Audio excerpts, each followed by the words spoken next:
ये आपके जनसत्ता का आज का संपादकीय पाठ है।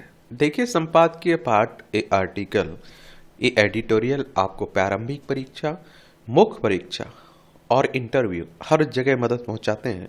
यहाँ से एक सामान्य जानकारी भी आप लोगों को मिलती है, तो इन्हें आप लोग जरूर पढ़ा करिएगा। हमारी वास्तविक गरीबी यह है कि हम दूसरों को सुधारने की अधिक से अधिक कोशिश करते हैं और खुद को सुधारने की कम से कम, एक शेक्सपियर ने कहा है और इसमें हकीकत भी है, सच्चाई भी है। खेती में महिलाओं की बढ़ती भागीदारी, तो महिलाओं की भागीदारी की बातें हो रही हैं और अब तो आप देखते हैं कि हर क्षेत्र में महिलाओं को जहां भी मौका मिल रहा है बेहतर कर्तव्य दिखा पा रही हैं और बेहतर बहुत अच्छी उपलब्धियां भी हासिल कर रही हैं।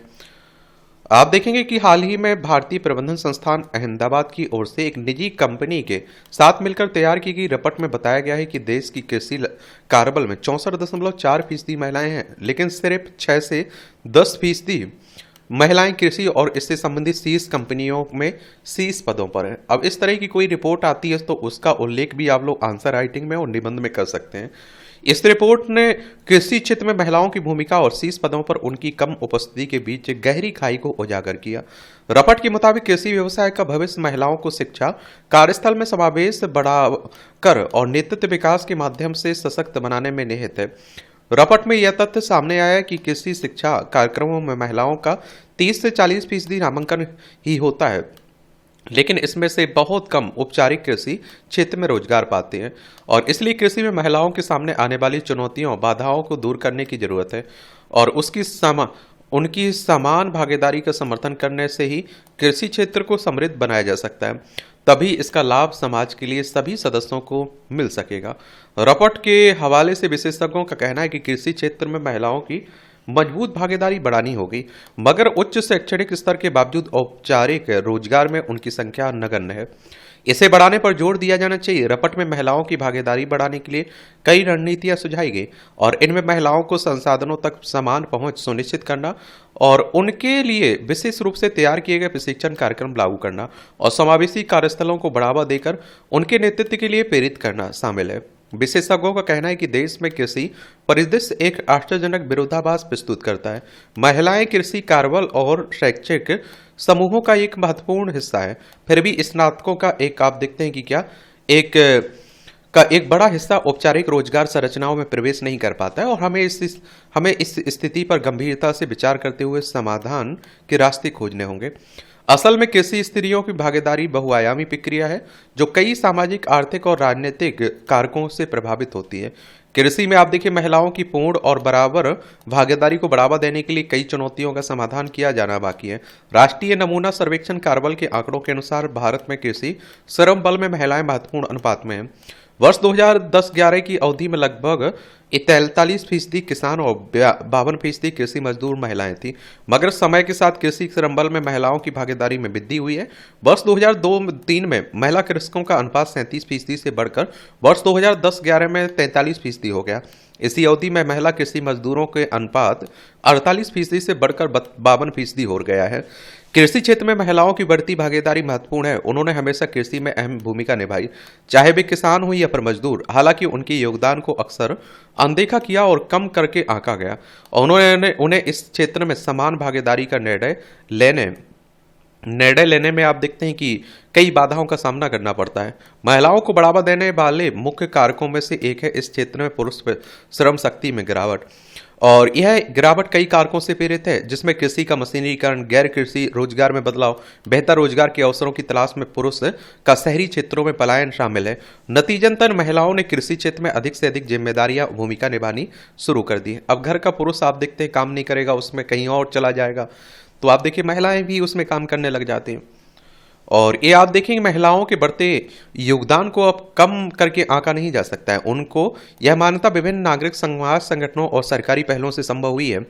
खेती में स्त्रियों की भागीदारी सकारात्मक रूप से बढ़ी है, हालांकि उन्हें अब भी कृषि में समान भागीदारी के लिए कई बाधाओं का सामना करना पड़ता है। आंकड़ों से पता चलता है कि कृषि में भूमि और अन्य संसाधनों तक महिलाओं की पहुंच अक्सर पुरुषों की तुलना में सीमित होती है। वर्ष 2010-11 की अवधि में भारत में केवल 13% महिला कृषकों के पास खेती की जमीन थी, जबकि 37% पुरुष कृषकों के पास खेती की जमीन थी। यह असमानता अन्य संकेतकों में भी दिखाई देती है, और जहां महिलाओं की विस्तार सेवाओं और विपणन तक पुरुषों की तुलना में कम पहुंच है। और इस क्षेत्र में आने वाले मुख्य चुनौतियों में भेदभाव, रूढ़िवादिता भी है, जो इन क्षेत्रों में आप देखिए संसाधनों, ज्ञान और अवसरों तक महिलाओं की पहुंच को सीमित करती है। और इनका समाधान करना, वो खेती में महिलाओं की समान भागीदारी को बढ़ावा देने के लिए ऐसी नीतियां और कार्यक्रमों को लागू करना आवश्यक है जो इस क्षेत्र में उनको बढ़ावा देने का समर्थन करते हैं। और इसमें ऐसी पहले शामिल हैं जिनका उद्देश्य आप देखिए संसाधनों, ज्ञान और अवसरों तक महिलाओं की पहुंच में सुधार करते हुए लोगों को की पुरानी सोच को बदलना है। और इसके लिए नागरिक समाज में भी कृषि क्षेत्र की महिलाओं को सामूहिक रूप से संगठित करने, उन्हें उनके सभी अधिकारों के बारे में शिक्षित करने और विस्तार सेवाओं तक उनकी पहुंच को सक्षम बनाने और उन्हें स्थायी आजीविका प्रशिक्षित करने के में महत्वपूर्ण भूमिका निभा सकता है। इसके लिए महिलाओं को भूमि और अन्य संस्थाओं तक समान पहुंच प्रदान करना होगा, जिसमें ऋण, विस्तार सेवाएं और भंडारण सुविधाएं शामिल हैं। कृषि में महिलाओं के अवैतनिक अनौपचारिक श्रम को मान्यता तथा मूल्यों को बढ़ावा देना जरूरी है। व्यवसायिक प्रशिक्षण और विस्तार कार्यक्रमों सहित कृषि में महिलाओं की शिक्षा और प्रशिक्षण को समर्थन देने वाली नीतियों और कार्यक्रमों का क्रियान्वयन करना होगा। किसान संगठनों, सहकारी समितियों, अन्य स्थानीय संस्थाओं सहित सभी स्तरों पर निर्णय लेने की प्रक्रिया में महिलाओं की भागीदारी को बढ़ावा देना होगा। तकनीकी सहायता और वित्त पोषण के प्रावधान के माध्यम से कृषि में महिलाओं के नेतृत्व वाले पहलों और उद्यमों के विकास का समर्थन करना होगा। महिलाओं के भूमि स्वामित्व को बढ़ावा देना होगा ताकि उन्हें विभिन्न कृषि योजनाओं के तहत लाभ प्राप्त करने में मदद मिल सके। निसंदेह कृषि में महिलाओं की भूमिका अहम है और वे खेती संबंधी कई काम करते हैं, जैसे बीजों का चयन, खेती की जुताई, फसलों की कटाई, मवेशी प्रबंधन, दूध दोहना, चारा इकट्ठा करना आदि। उनकी भागीदारी अलग अलग क्षेत्रों में अलग अलग होती है, मगर समानता को बढ़ावा देने और क्षेत्र की स्थिरता तथा उत्पादकता में सुधार के लिए आवश्यक है कि स्त्रियों की भूमिका बढ़ाई जाए। उनकी समान भागीदारी का समर्थन कर कृषि क्षेत्र को समृद्ध किया जा सके। वही महिलाएं कृषि और इससे संबंधित शीर्ष कंपनियों में नेतृत्वकारी पदों पर आप दिखते हैं कि पहुंच पाएंगी। कृषि क्षेत्र के साथ ही देश के विकास के लिए ऐसा करना जरूरी है। इसके लिए हम सभी को मिलकर काम करना होगा। सरकार के साथ समाज भी ऐसे कार्यक्रमों के लिए आगे आए, तभी देश का संपूर्ण विकास संभव है। इस विकास को हम क्रियाशील बनाना ही होगा। और आप देखते, मैं तो कहता हूं ना आप लोगों से कि एक सिक्के के दो पहलू होते हैं ना, एक रथ के दो पहिए होते हैं ना, तो पुरुष और महिला ऐसे ही है। दोनों अगर बराबर आप देखते हैं मेहनत करते हैं, आगे बढ़ते हैं, कहीं किसी के साथ कोई भेदभाव नहीं रहता है, तो हमारा देश विकसित भी बन पाएगा, समाज भी विकसित हो पाएगा और राज्य भी। समझ रहे हैं आप लोग? किसी को भी पीछे छोड़कर आप आगे नहीं बढ़ सकते हैं। पढ़ाई की कीमत। बचपन असंतुलित आनंद यानी चंचलता हंसने का हंसाने का नाम है। और कवियत्री सुभद्रा कुमारी चौहान ने लिखा है, चिंता रहित खेलना, खाना और निर्भर स्वच्छंद फिरना कैसे भूला जा सकता है बचपन का अतुलित आनंद। इसके बचपन का स्वागत उत्साह एवं भावनाओं से हो। बच्चों के पाठ्यक्रम की चर्चा की जाए तो वह मनोरंजन यानी हंसने हंसाने के साथ अधिगम समझ हासिल करने वाला होना चाहिए। बरसों से यह बात सुर्खियों में रहती आई है कि गैर सरकारी और निजी स्कूल संचालकों द्वारा बच्चों की पढ़ाई के निमित्त मोटी फीस वसूली जाती है। पाठ्यक्रम के नाम पर भारी भरकम पुस्तकें बचपन पर थोपी जा रही हैं। पाठ सामग्री ऊंची कीमतों पर खरीदने के लिए अभिभावकों पर परोक्ष तो कहीं कहीं अप्रत्यक्ष दबाव बनाया जाता है। शिक्षा खुलेआम बेची जा रही है, वह भी ऊंचे दामों पर। अभिभावक मजबूरी में खरीद रहे हैं और बच्चों की शिक्षा के नाम पर ऊंचे दाम पर शिक्षा बिकती है। मोटी रकम वसूली जा रही होती है। ऐसे में संबंधित प्रदेश और देश की सरकार का दायित्व उसे संभालने का होना चाहिए। आए दिन ऐसे खबरें प्रमुखता से छपती हैं कि निजी स्कूल ऊंचे दामों की किताबों और मोटी रकम फीस के तौर पर अभिभावकों से मांग कर रहे हैं। मैंने नहीं, तंज के रूप में मैं कहता हूं कि अब देखना बहुत दूर नहीं है जब आप देखते हैं कि स्कूल वाले कहेंगे कि उनका नाई भी होगा, कि वो बाल भी ऐसे कटवाना है, उनका नाई काटेगा। अब आप देखिए, फीस से लेकर, बैग से लेकर, किताबों से लेकर, मोजे, जूता, टाई से लेकर हर उन्हीं की दुकान से आपको खरीदना जरूरी है। प्राइवेट स्कूलों का ये हाल है और मनमाने दाम भी लेते हैं। वर्षों से शिक्षाविद इसकी मांग कर रहे हैं कि पाठ्यक्रम चाहे बच्चों का हो या फिर ऊंची कक्षाओं में एकरूपता होनी चाहिए। कहने का आशय है कि सरकारी स्कूलों के लिए पाठ्यक्रम कुछ और हो और गैर सरकारी स्कूलों के लिए कुछ और, जबकि इसमें एकरूपता परम आवश्यक है। पिछले दिनों मध्य प्रदेश उच्च न्यायालय ने इस पर सख्ती दिखाई और शिक्षा का अधिनियम लागू होने के बाद निजी विश्वविद्यालयों द्वारा फीस वृद्धि नियंत्रित करने के लिए अनुशंसाएं करने के लिए उच्च स्तरीय समिति का गठन किया गया। तब राज्य सरकार द्वारा राजस्थान विद्यालय फीस का विनियमन अधिनियम 2016 नियम 2017 निर्धारित कर लागू किया गया। इस अधिनियम में प्रत्येक विद्यालय में माता पिता अध्यापक संगम की स्थापना करने और इस संगम की देखरेख में विद्यालय स्तरीय फीस समिति का गठन करने का प्रावधान किया गया। और एक तो क्या रहता है कि आप देखिए बड़े बड़े नेता हैं आपके, जो इन्हीं के प्राइवेट स्कूल होते हैं, तो वो चाहते भी नहीं है कि प्राइवेट स्कूलों पर किसी भी तरह की रोक लगे। हालांकि निजी विद्यालय इस समिति के जरिए फीस वृद्धि करते हैं, लेकिन शासन और विभागीय अधिकारियों के इस स्तर से सूक्ष्म निगरानी और नियंत्रण नहीं होने के कारण इन समितियों के नाम पर विद्यालय द्वारा लीपापोती कर शुल्क वृद्धि कर लेने की संभावना से इंकार नहीं किया जा सकता है। नियम और व्यवस्था के नाम पर महज लीपापोती ना होकर आवश्यकता इस बात की है कि शासन का प्रत्येक स्तर पर फ्रेंड फिलोसफर गाइड यानी मित्र दार्शनिक आप देखते हैं सिद्धांत के अनुसार विद्यालयों पर प्रभावी नियंत्रण हो। ऐसे वातावरण के निर्माण की आवश्यकता है जिसमें विद्यालय शिक्षा का कार्य एक पुरोनित सामाजिक दायित्व तो अपना स्वयं का कार्य मानकर पूर्ण प्रतिबद्धता ईमानदारी के साथ निर्वहन करे। वर्तमान में इस सिद्धांत के अनुसार काम कम ही हो रहा ऐसा लगता है कि निजी स्कूलों को अपना पाठ्यक्रम निर्धारण करने मनमानी फीस वसूलने का अधिकार दे दिया गया। और मैंने तो देखा है, यहाँ तक हमारे घर का एक बच्चा आप देखते हैं कुछ समय पहले स्कूल में पढ़ता था, उसमें मेंटेनेंस फीस उसी से ली जाती थी, स्कूल की मेंटेनेंस फीस। आप समझ रहे हैं, शिक्षा का सार्वजनिकीकरण और निजी क्षेत्र की भागीदारी जरूरी हो सकती है, लेकिन बच्चों को क्या परोसा जा रहा है इसकी पड़ताल सरकार की जिम्मेदारी होनी चाहिए। वर्तमान में निजी क्षेत्र को सहायक सामग्री के रूप में पाठ्यक्रम लागू करने और बोर्ड के अतिरिक्त सभी तरीके के परोक्त परीक्षा पत्र अपने स्तर पर तैयार करने का अधिकार देने से शिक्षा की एकरूपता समाप्त हो रही है। वहीं शिक्षा बेलगाम तरीके से महंगी और बाजार आधारित होती जा रही है। राज्य और केंद्र सरकार से मान्यता प्राप्त निजी विद्यालय के निर्धारित पाठ्यक्रम के साथ साथ हर विषय के साथ एक सहायक सामग्री की पुस्तक लगाने की छूट देना शिक्षा को महंगी करने की राय में तैयार करेगा। और जिस प्रकार वस्तुओं के मूल्य निर्धारण का अधिकार सरकार ने अपने पास नहीं रखा, ठीक उसी प्रकार शिक्षा तंत्र की फीस और पाठ्यक्रम निर्धारण का कार्य सरकार ने बाजार की हवाले कर दिया। माध्यमिक और उच्च माध्यमिक विद्यालय में जिस प्रकार केंद्रीय और राज्य बोर्ड का पाठ्यक्रम लागू होता है, ऐसे में पाठ्यक्रम आप देखते हैं कि और परीक्षा पत्रों की समानता बनी रहती है। नई शिक्षा नीति में बोर्ड की अवधारणा तो लगभग समाप्त किया जाना है, जिसके परिणाम भविष्य की गर्भ में है। सरकार को इस पर ध्यान देना चाहिए कि निजी शिक्षण संस्थानों का पाठ्यक्रम सरकारी पाठ्यक्रम से अलहदा ना हो। नर्सरी से 8वीं कक्षा तक पाठ्यक्रम निर्धारण सरकार को करना चाहिए। सहायक शिक्षण सामग्री की छूट पर पाबंदी लगाना चाहिए। इससे निजी शिक्षण संस्थानों के बेजा पाठ्यक्रम पर लगाम लगेगी। अभिभावक पर पाठ्यक्रम के नाम पर महंगी किताबों पर अपनी आप अंकुश लगेगा। उच्च पेशेवर शिक्षा में चिकित्सा इंजीनियरिंग का एक ही पाठ्यक्रम होता है, एक ही परीक्षा होती है और उसकी फीस भी सरकार निर्धारित करती है। इसी प्रकार प्राथमिक उच्च प्राथमिक विद्यालयों में भी एक पाठ्यक्रम और एक फीस का निर्धारण सरकारी स्तर पर किया जाना चाहिए, तभी मोटी फीस और महंगे पाठ्यक्रम से निजात मिलेगी। विश्वविद्यालय अनुदान आयोग यानी यूजीसी के अध्यक्ष रहे देश के ख्यात नाम वैज्ञानिक और शिक्षाविद प्रोफेसर यश पाल की अध्यक्षता में गठित कमेटी 1992 की रिपोर्ट लर्निंग विदाउट बर्डन में वर्णित अनुशंसाओं को नए सिरे से विश्लेषित कर उस पर अमल की आवश्यकता है।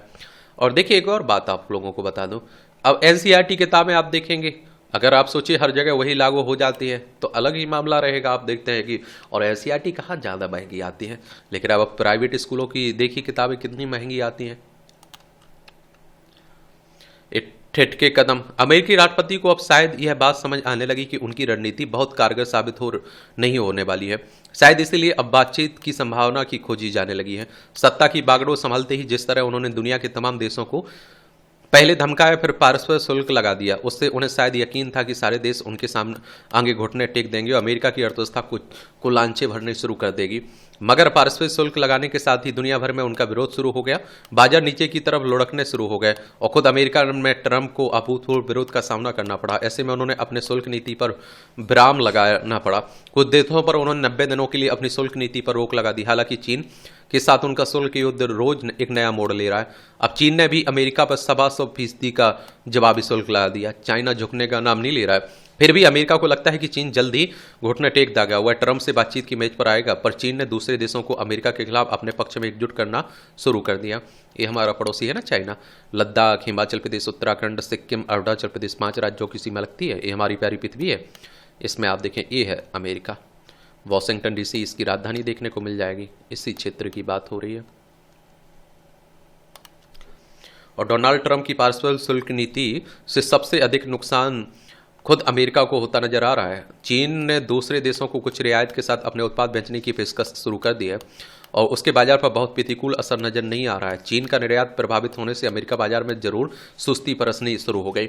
हालांकि ट्रंप ने माना कि कुछ बड़ी समस्याओं को दूर करने के लिए दवाएं देनी पड़ती हैं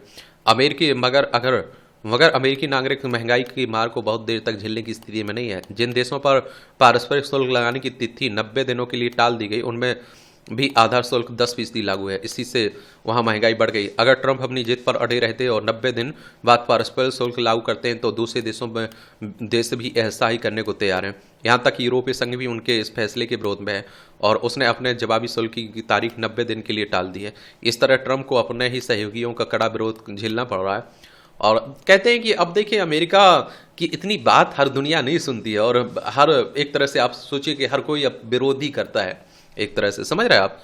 अब आपको लगे कि नहीं कोई किसी देश पर जबरदस्ती आप कुछ थोप देंगे वो चुपचाप बैठा रहेगा, अब ऐसा कम ही देखने को मिलता है। ट्रंप की पारस्परिक शुल्क नीति से सबसे अधिक विश्व व्यापार संगठन की नीतियों का उल्लंघन हो रहा है। WTO की बात करें, वर्ल्ड ट्रेड ऑर्गेनाइजेशन 1 जनवरी 1995 में स्थापना हुई थी। जेनेवा स्विट्जरलैंड में इसका हेडक्वार्टर देखने को मिल जाएगा। उचित ही उसने भी ट्रंप के इस कदम पर कड़ा एहतजाज जाहिर किया। विश्व व्यापार संगठन का गठन ही इस इरादे से किया गया कि दुनिया के देश आसान नियम शर्तों के साथ वाणिज्य व्यापार कर सकें। उसमें गरीब देशों को शुल्क में रियायत देने और अमीर देशों से कुछ शुल्क वहन करने की अपेक्षा की गई। उसी नीति के तहत अमेरिका को गरीब देशों से आयात होने वाले वस्तुओं पर शुल्क देना पड़ता था। ट्रंप ने उस नियम को दरकिनार कर दिया। इस तरह पूरी दुनिया की आपूर्ति श्रृंखलाएं प्रभावित होंगी और वाणिज्य व्यापार के नए समीकरण बनेंगे और जिससे व्यापार युद्ध का खतरा गहराता जाएगा। मगर आर्थिक विशेषज्ञों को यकीन है कि जिस तरह ट्रंप के कदम ठटकने लगे, वे फिर से इस नीति पर विचार करेंगे। देख रहे हो भैया, बेखौफ अपराधी। वाराणसी में सामूहिक बलात्कार की दिल दहला देने वाली घटना बेलगाम अपराध के वर्कस कानून के शासन की लाचारगी को रेखांकित करती है और मोदी जी का बनारस संसदीय क्षेत्र है। उत्तर प्रदेश की बात हो रही है, लखनऊ इसकी राजधानी। अंतर्राष्ट्रीय सीमा नेपाल से लगती राज्यों में बिहार, झारखंड, छत्तीसगढ़, मध्य प्रदेश, राजस्थान, हरियाणा, हिमाचल प्रदेश, उत्तराखंड और दिल्ली से लगती है। विधानसभा में 403 सीटें हैं, विधान परिषद में 100 सीटें हैं, राज्यसभा में 31 सीटें हैं, लोकसभा में 80 सीटें हैं। योगी आदित्यनाथ यहाँ की चीफ मिनिस्टर हैं, आनंदीबेन पटेल यहाँ की राज्यपाल हैं।